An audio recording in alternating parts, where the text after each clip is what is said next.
Hey guys, it's day 111. It is 65 degrees out here today. Very sunny. Sky isn't, it's got a few clouds here and there, but for the most part, very sunny. Now, as a bigger guy, I hate 65 degrees and above. Honestly, I would love to be able to walk out here 60 degrees and down all the time, like a freaking polar bear. What I've noticed though, being more active outside just around an hour each day has made me become more acclimated to different temperatures from even within the home, not really requiring us to use AC or heat, becoming acclimated to the temperature that you're in and just kind of dealing with it. Well, save some money, I guess. Anything to cut those power bills, right? I'm out here today in the Adidas Trae Young 2s. These things were released in 2022. This is what it looks like from the side and from the other side. So first, I'll disclose where I got this shoe from. Ross Dress for Less, if you shop there, had this shoe at the time. It was on red sticker clearance, and if you know anything about that, that means they really suck. And they were like $17 at the time. It might have even been like $14 something. I've got two pairs of these. Tomorrow I'll be wearing another in a different colorway, and one of those I get up for $17 and change, and the other one was $14 and change from Burlington. The upper design is kind of strange in how it kind of looks like someone took an old school 1980s three-striped sock and kind of put those three stripes right over your toe, put the rest of the sock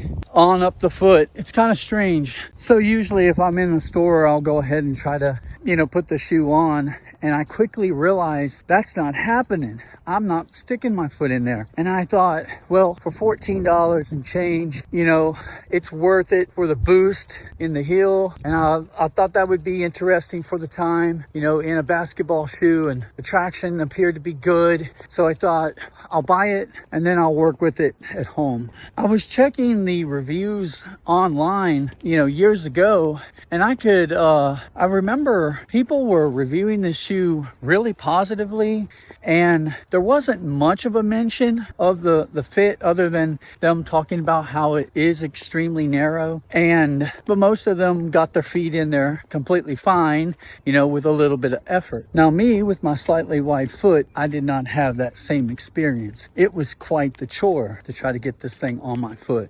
I struggled and struggled and struggled some more, and eventually I got it get on that foot. Now, I made the mistake of wearing the shoes to a camp, and it was like an all-day camp, and those things were so tight around the ankle, it was at a point where it was cutting off circulation. Otherwise, the shoe felt great, but it was just this freaking ankle collar that they had sewn too tightly. Because I'm a foodie, think of a tiny can of biscuits, like the small ones. That cylindrical shape, that's about how much room you have to try to squeeze your foot into. And once you get it in there, it's still not letting up. It is very unforgiving. So after that experience, I didn't wear them again until today. Some things have changed since the last time I wore it. I now wear an orthotic in my shoes for plantar fasciitis. And it's kind of a mandatory thing. If I don't use it,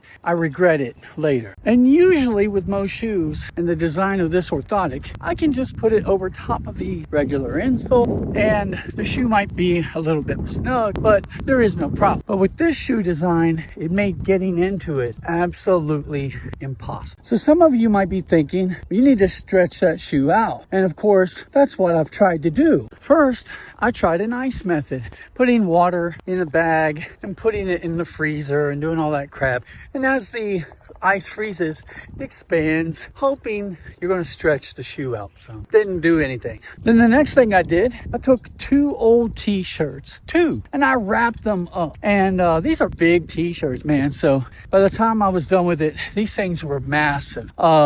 Definitely 50%, if not 100% bigger than my ankles, and I just stuffed the living crap out of it into those ankle collars, hoping that I could stretch it out. And when I don't wear them, those shirts just stay in there. So they've been in there for way over 6 months now.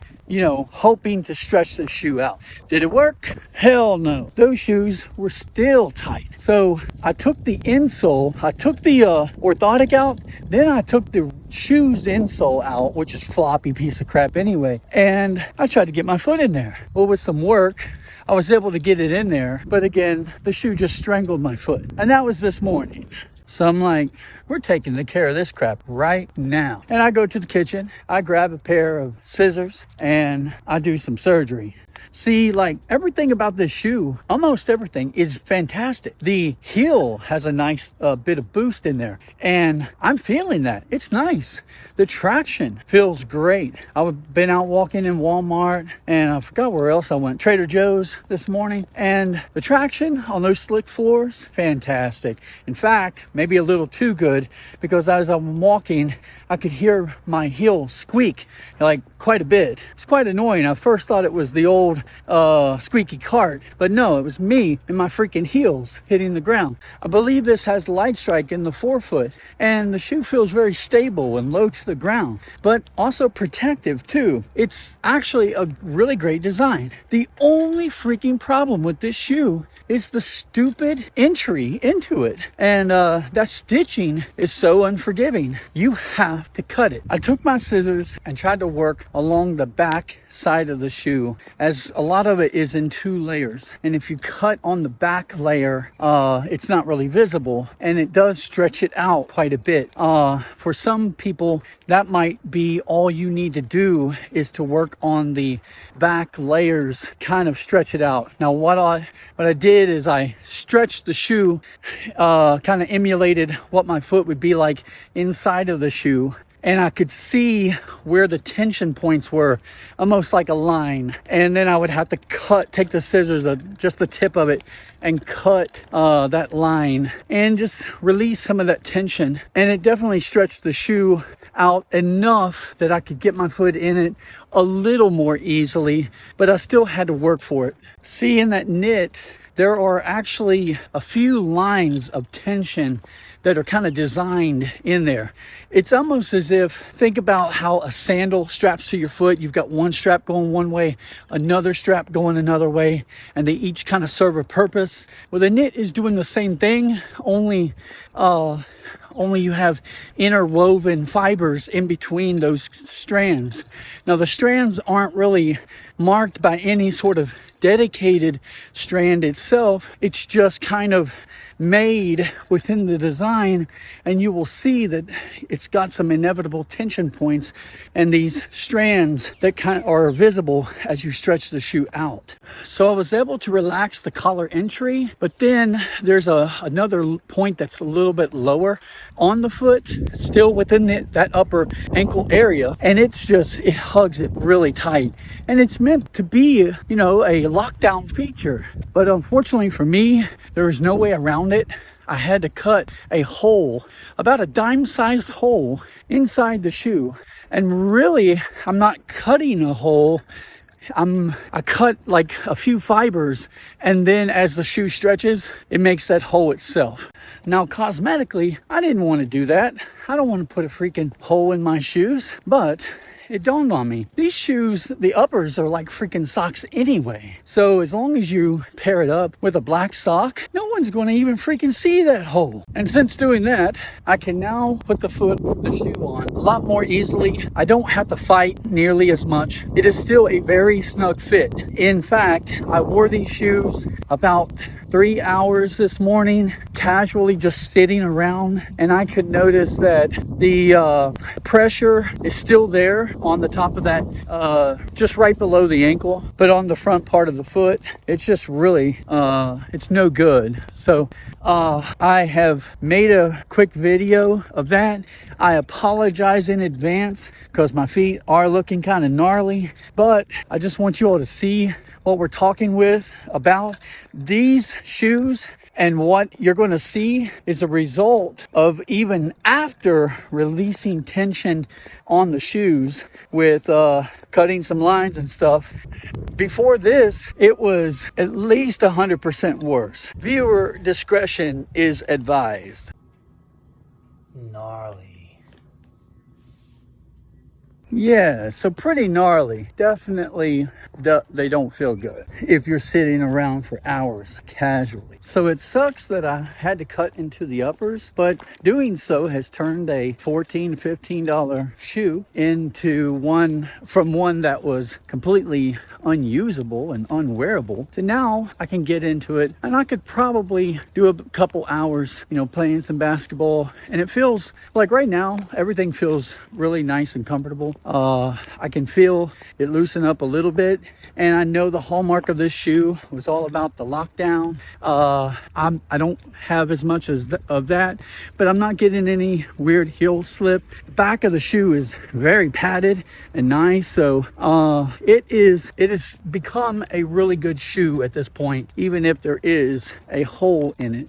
Now, I picked this up a long time ago. I want to say like 2 or 3 years ago, guys. And surprisingly, I still saw one of these pairs at a Ross Dress for Less about 3 days ago. Now, it wasn't like it used to be that you could go in there and you could find like 8 to 10 pairs of these at any given time in any given store. But yeah, about 2 or 3 days ago, I saw one pair, and of course it had the red tag sticker still on it. So they're still out there floating around, and the people that have them might have bought them. And I'm telling you, if you're willing to take a little bit of time to work out the fitment of that collar, you're getting an excellent shoe with great traction, great cushion in the heel, very good court feel, and a really nice and stable shoe that does feel good on the rest of the shoe. It's very nice and containing. It is nice. It's just fix that collar issue. This could have been like a home run, honestly, but that one issue is, got it into the discount stores. Maybe that, and the shoe is kind of ugly. Well, I'm about 40 minutes into the shoe. No changes. Overall, right now, it does feel nice. I've got about 15 minutes to go. I don't like this warmer temperature. It is warming up and supposed to get in the mid 70s today. I'll take those cold temperatures any day. All right, you all, I'm going to jump off here. Thank you for watching. Later.